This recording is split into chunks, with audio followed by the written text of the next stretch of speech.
आज की इस वीडियो में हम सामान्य हिंदी का टॉपिक 1 जो कि हिंदी भाषा एवं भाषा विज्ञान से संबंधित है। इस वीडियो में मोस्ट इम्पोर्टेंट प्रश्नों को हम पढ़ेंगे। इससे पहले भी हम कई क्लासों में काफ़ी महत्वपूर्ण प्रश्नों को पढ़ चुके हैं जो आप हमारे चैनल पर जाकर देख सकते हो।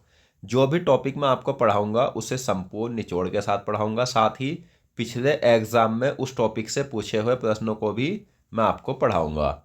तो आप हमारी वीडियो को एंड तक देखना। अगर आप किसी भी टॉपिक को जो मैं आपको पढ़ाऊंगा उसे देख लेते हो, अच्छे से याद कर लेते हो, तो उनसे बाहर आपको एग्जाम में कोई क्वेश्चन देखने को नहीं मिलेगा। तो आप हमसे जुड़ जाइए और हमारे चैनल को सब्सक्राइब कर लीजिए।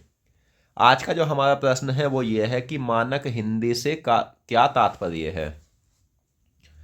तो मानक हिंदी से जो तात्पर्य है दोस्तों वो है आदर्श के रूप में हिंदी का स्वीकार्य रूप मानक हिंदी कहलाता है। नेक्स्ट है, कौन सी भाषा संस्कृत भाषा की अपभ्रंश या बिगड़ा हुआ रूप है। तो वह भाषा कौन सी है जो संस्कृत भाषा की अपभ्रंश या बिगड़ा हुआ रूप है। तो वह भाषा है पाली भाषा। नेक्स्ट है, भारतवर्ष में हिंदी को किस वर्ग में रखा गया है। तो भारतवर्ष में हिंदी को जो रखा गया है ना, वो रखा गया है राजभाषा के वर्ग में। ऑप्शन ए सही आंसर है। 14 सितंबर 1949 को संविधान सभा ने हिंदी को राजभाषा घोषित किया था, आपको ये भी याद रखना है। अगला क्वेश्चन है, ब्रजबुली अन्य किस नाम से जानी जाती है।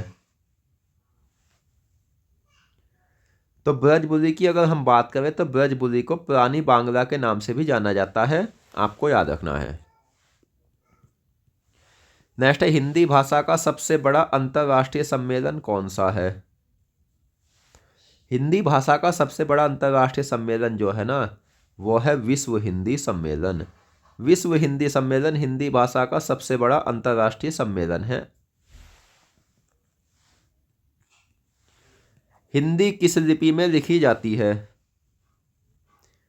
तो हिंदी जो लिखी जाती है ना, ये देवनागरी लिपि में लिखी जाती है, आपको याद रखना है। देवनागरी लिपि जो है ये ब्राह्मी लिपि का ही परिष्कृत रूप है।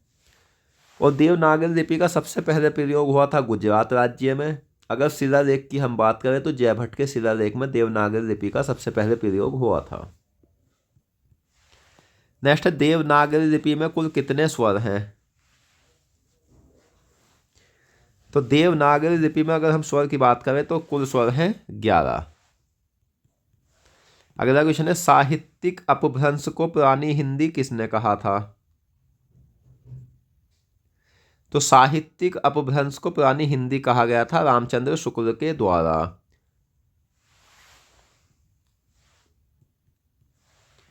चंद्रधर शर्मा गुलेरी ने किसको पुरानी हिंदी का प्रथम कवि माना है। तो चंद्रधर शर्मा गुलेरी ने पुरानी हिंदी का प्रथम कवि जो माना है वो माना है किसे, राजा मुंज को। दोस्तों अगर आपको हमारी वीडियो पसंद आएगी तो कमेंट करके जरूर बताना कि आपको यह वीडियो कैसी लगी। नेक्स्ट है, मध्यकालीन अरबी तथा फारसी साहित्य में भारत की भाषाओं के लिए किस शब्द का प्रयोग मिलता है। तो इसमें मिलता है जबाने हिंद का। अगला क्वेश्चन, दोहा यानी कि जिसे दोहा भी कहा जाता है मूलतः किस भाषा का छंद है। तो दोहा जो है ना ये अपभ्रंश भाषा का छंद है। नेक्स्ट, देवनागरी लिपि का सबसे पहले प्रयोग किस राज्य में हुआ था। तो देवनागरी लिपि का सबसे पहले प्रयोग जो हुआ था ये हुआ था गुजरात राज्य में। गुजरात की जो राजभाषा है वो है गुजराती, ये भी आपको याद रखना है। वस्तुतः हमारी भाषा का नाम हिंदी किसकी देन है। तो हिंदी जो देन है ये ईरानियों की देन है। अगला क्वेश्चन है, प्रसिद्ध सिंधु नदी को कौन हिंदू या हिंद कहते थे। तो सिंधु नदी को हिंदू या हिंद कहते थे ईरानी। विद्यापति ने कीर्ति लता और कीर्ति पताका की रचना किस भाषा में की है। तो आपको ये भी ध्यान रखना है कि कीर्ति लता और कीर्ति पताका के जो रचनाकार है वो विद्यापति है, और इन्होंने जो इनकी रचना की है वो की है अवहट भाषा में। कीर्ति लता और कीर्ति पताका की रचना किसने की है? तो आंसर है विद्यापति। अगला क्वेश्चन है, संस्कृत भाषा के दो रूप कौन कौन से होते हैं? तो संस्कृत भाषा के जो दो रूप होते हैं वो होता है वैदिक संस्कृत और लौकिक संस्कृत। प्राचीन आर्य भाषा जो थी वो वैदिक संस्कृत थी। नेक्स्ट, अपभ्रंश की उत्तरकालीन अवस्था किस नाम से जानी जाती है? तो अपभ्रंश की उत्तरकालीन यानी बाद की अवस्था अवहट के नाम से जानी जाती है। अपभ्रंश को पुरानी हिंदी किसने कहा है? अपभ्रंश को पुरानी हिंदी कहा है चंद्रधर शर्मा गुलेरी ने। अगला क्वेश्चन है, किसके समय में हिंदी और हिंदवी शब्द मध्य देश की भाषा के अर्थ में प्रचलित हो गए थे? तो ये प्रचलित हुए थे अमीर खुसरो के समय में।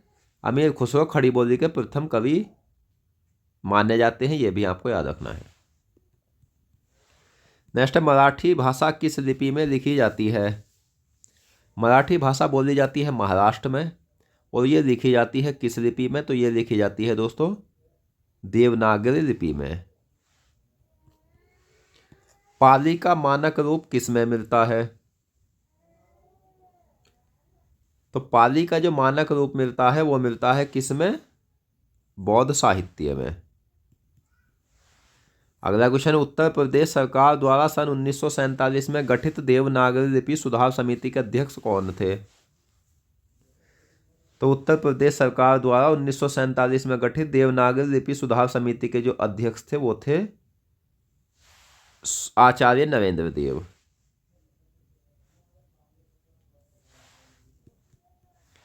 नेक्स्ट, उत्तर प्रदेश सरकार द्वारा गठित लिपि सुधार समिति की 28-29 नवंबर 1953 की हुई बैठक की अध्यक्षता किसने की थी?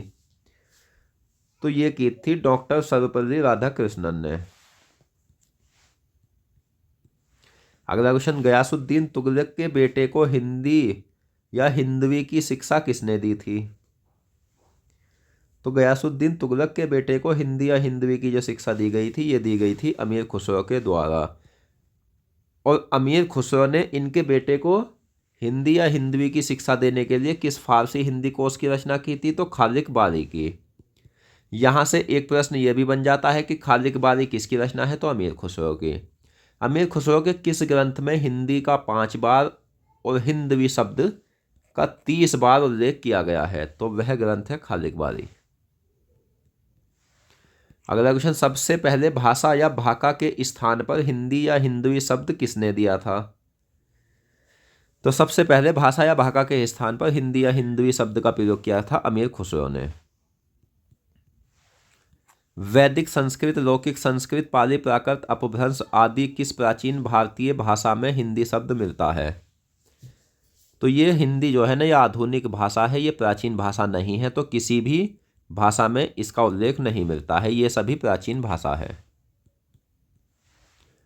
संस्कृत की सै ध्वनि किस भाषा में है बोली जाती है? तो संस्कृत की सै ध्वनि फारसी भाषा में है बोली जाती है। मध्यकालीन अरबी तथा फारसी साहित्य में भारत की संस्कृत, पाली, प्राकृत और अपभ्रंश भाषाओं के लिए किस शब्द का प्रयोग मिलता है? तो ये मिलता है ज़बान हिंद का। भाषा के लिए हिंदी शब्द का प्राचीनतम प्रयोग किसने किया था? भाषा के लिए हिंदी शब्द का प्राचीनतम प्रयोग किया था शरफुद्दीन ने। शरफुद्दीन ने किस पुस्तक में किया था? तो ये किया था जफरनामा में, आपको याद रखना है। और ये भी पूछा जा सकता है कि किस वर्ष किया था? तो 1424 में। नेक्स्ट है, अवधि का विकास किस अपभ्रंश से माना जाता है? अवधि जो है ये पूर्वी हिंदी की बोली है, इसका विकास माना जाता है अर्धमागधी अपभ्रंश से। हिंदी का पहला समाचार पत्र जो था ना ये उदंड मार्तंड था, कहाँ से प्रकाशित हुआ था? तो ये कलकत्ता से हुआ था, आपको याद रखना है। कलकत्ता से कब हुआ था? तो ये 1826 को प्रकाशित हुआ था। हिंदी का पहला समाचार पत्र कौन सा है? तो सही आंसर है उदंत मार्तंड। अगला क्वेश्चन है, प्राचीन भारतीय आर्य भाषा या 1500 ईस्वी ईसा पूर्व से 500 ईसा पूर्व तक बोलचाल की भाषा क्या थी? तो उस समय जो बोलचाल की भाषा थी संस्कृत थी। नासिकेतोपाख्यान किसकी रचना है? तो नासिकेतोपाख्यान जो है सदल मिश्र की रचना है, आपको याद रखना है। और सदल मिश्र ने इसका जो मतलब इस रचना की जो ये रचना किस वर्ष की थी? तो इन्होंने की थी 1803 में। हिंदी का वास्तविक आरंभ कब से माना जाता है? तो ये माना जाता है 1000 ईस्वी से। मराठी का विकास किस अपभ्रंश से माना जाता है? तो ये माना जाता है किससे? महाराष्ट्रीय अपभ्रंश से। नेक्स्ट, लहदा का विकास किस अपभ्रंश से माना जाता है? लहदा और पंजाबी का विकास माना जाता है पैसाची अपभ्रंश से। नेक्स्ट, हिंदी के विकास में सर्वप्रथम किस कॉलेज का योगदान रहा था? तो हिंदी के विकास में अगर हम कॉलेज की बात करें तो कौन सा कॉलेज था जिसका सबसे पहले योगदान रहा था? वो था fort William college Kolkata. Fort William college के किस आचार्य ने भारतीय भाषाओं का अध्ययन किया था? तो वह आचार्य थे जॉन गिलक्राइट्स। नेक्स्ट, नागरिक प्रचारणी सभा की स्थापना कब हुई थी? नागरिक प्रचारणी सभा की स्थापना हुई थी 1893 को। किस भाषा का समय 500 ईसा पूर्व से पहली ईस्वी तक है? तो वह भाषा है संस्कृत। पहली ईस्वी आते आते पाली की बोलचाल की भाषा विकसित हुई। यह किस रूप में विकसित हुई थी? यानी मैं आपको बता दूं, पहली ईस्वी आते आते पाली भाषा आ गई थी। तो ये पाली भाषा किस रूप में आई थी? तो आई थी प्राकृत के रूप में। खड़ग विलास प्रेस किस स्थान से संबंधित है? तो ये संबंधित है पटना से। पटना बिहार की राजधानी है। नेक्स्ट, भाट भाषा किसे कहा जाता है? तो भाट भाषा कहा जाता है डिंगल को। तो आज की इस वीडियो में हमने हिंदी भाषा एवं भाषा विज्ञान से संबंधित महत्वपूर्ण 50 प्रश्नों का अध्ययन किया। मैं आशा करता हूँ ये प्रश्न आपको बहुत अच्छे से समझ आ गए होंगे। तो कोई भी डाउट हो वो आप हमसे कमेंट बॉक्स में पूछ सकते हो। मिलते हैं नेक्स्ट वीडियो में। धन्यवाद।